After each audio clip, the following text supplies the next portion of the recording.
We've got a AEG coffee machine, not heating up. If you can see, the light is not lighting up. We can't select the steam. Okay, I'm going to show you what's possibly the problem. So we'll just knock the light off, unlock the machine, slide it out. At the back we have the power cable. There's a clip at the side, you need to squeeze, remove the power cable. We're going to remove the screws around the outside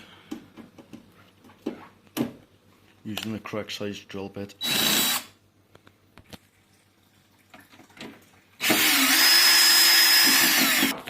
Once the screws are removed, we can lift the flap all the way up and pull it free.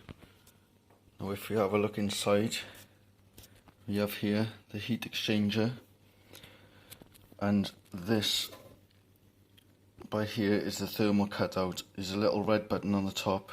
Now if you push this down, we might hear a click.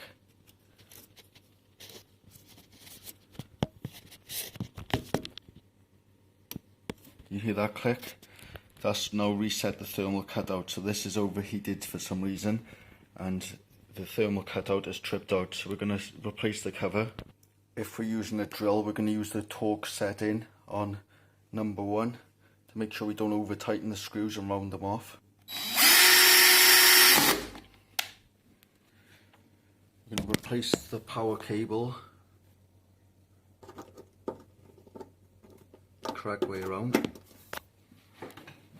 We can now see that the light is now coming on and the water is now heating. We're able to select the steam function.